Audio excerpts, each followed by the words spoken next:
사랑하는 은성의 영가족 여러분, 안녕하세요. 평안한 한 주 보내고 계신가요? 지난 주일 말씀의 은혜를 다시 한번 되새겨보는 수요일 저녁 묵상 시간입니다. 오늘은 구별된 존재, 파송된 인생이라는 주제로 함께 잠시 깊은 생각에 잠겨보면 좋겠습니다. 지난 주일 설교가 참 인상적인 비유로 시작됐었죠? 기억나세요? 우리의 삶이 마치 세상이라는 거친 바다 위에 떠있는 한 척의 배와 같다는 비유요. 생각해보면 배는 당연히 바다 위에 있어야 하죠. 그게 배의 존재 이유니까요. 하지만 절대적인 원칙이 하나 있어요. 바로 바닷물이 배 안으로 들어오면 안 된다는 것. 그 순간 배는 기능을 잃고 가라앉고 말죠. 이게 바로 세상 속에 살지만 세상에 속하지 않는 우리의 구별됨에 대한 정말 정확한 그림인 것 같아요. 예수님께서는 우리가 바로 이런 거친 세상에 남겨질 걸 너무나 잘 아셨어요. 그래서 우리를 위해 정말 간절히 기도하셨죠. 예수님의 기도가 바로 이것이었습니다. 내가 비옵는 것은 그들을 세상에서 데려가시기를 위함이 아니요 다만 악에 빠지지 않게 보전하시기를 위함이니이다. 이 기도에서 우리가 진짜 주목해야 할 부분이 있어요.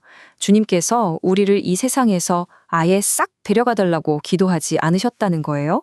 왜 그러셨을까요? 맞아요. 그건 마치 배를 그냥 안전한 항구에 꽁꽁 묶어두는 게 아니었던 거예요. 오히려 가장 거친 폭풍우 한가운데서도 절대 침몰하지 않도록 지켜달라는 기도였죠. 이게 바로 우리를 향한 주님의 마음이었습니다. 자, 그럼 궁금해지죠? 우리는 어떻게 거친 파도 속에서 침몰하지 않고 버틸 수 있을까요? 그 해답은 바로 우리의 정체성, 제자로서의 정체성에 있습니다. 제자가 뭘까요? 그냥 주일에 교회만 왔다 갔다 하는 사람일까요?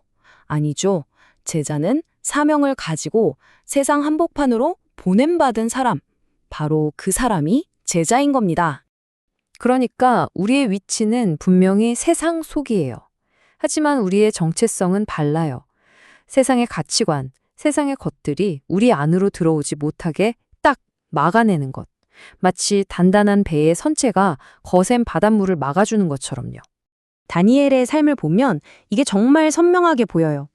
그는 바벨론 제국의 심장부에서 일했죠. 그들의 언어를 쓰고 그들의 시스템 안에서 살았어요. 말 그대로 세상 안에 있었던 거죠.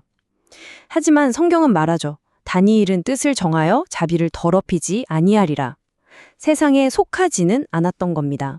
그럼 무엇이 우리를 이렇게 지켜줄까요? 그 파도로부터요? 예수님의 기도에 답이 있었어요. 그들을 진리로 거룩하게 하옵소서. 아버지의 말씀은 진리니이다. 맞습니다.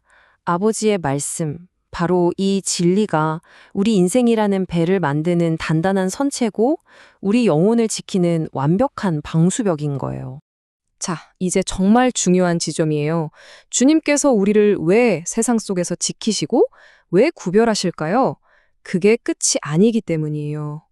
보존의 목적은요, 바로 파송입니다. 보내시기 위함이라는 거죠. 이사야 선지자를 생각해 보세요. 먼저 하나님의 그 압도적인 거룩함 앞에서 나는 정말 연약하구나 깨닫고 그분의 은혜로 깨끗하게 된 후에야 비로소 사명의 자리, 파송의 자리로 나아갈 수 있었잖아요. 그러니까 거룩은 도착점이 아니라 새로운 출발점인 거죠. 예수님께서 정말 분명하게 말씀하셨어요. 아버지께서 나를 세상에 보내신 것 같이 나도 그들을 세상에 보내었사옵고. 우리를 지키시는 이유? 그건 바로 우리를 다시 세상으로 보내시기 위해서입니다. 이제 이 말씀이 우리 한 사람 한 사람에게 질문을 던져요. 그렇다면 너는 어떤 배로 살아갈 거니? 우리 스스로에게 물어봐야 할 시간이에요. 나는 과연 어떤 배일까요? 그저 안전한 항구에 묶여서 만들어진 목적도 잃어버린 채 그냥 장식품처럼 서 있는 관상용 배인가요? 아니면 하나님의 뜻을 가득 싣고 저 거친 세상의 바다를 향해 힘차게 나아가는 살아 숨쉬는 항해용 배인가요? 세상으로 나아가는 항해가 때로는 두렵게 느껴질 수 있어요. 당연하죠. 하지만 꼭 기억하세요. 제자는 완벽한 사람이 아니에요. 넘어져도 다시 일어나는 사람이에요. 왜냐하면 베드로를 향해서 네 믿음이 떨어지지 않기를 기도했다고 하셨던 주님의 그 기도가 바로 오늘 이 순간에 우리를 꽉 붙들고 있기 때문입니다. 그리고 우리에게 가장 큰 위로와 힘이 되는 사실이 있죠. 바로 우리 인생이라는 배의 키를 내가 잡고 있는 게 아니라는 거예요. 주님께서 직접 잡고 계십니다. 우리는 절대로 혼자가 아니에요. 사랑하는 은성의 연가족 여러분, 남은 한 주도 세상 속에서 구별된 존재로 담대하게 서시길 바랍니다.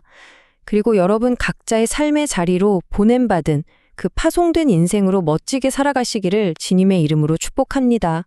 평안한 밤 되세요.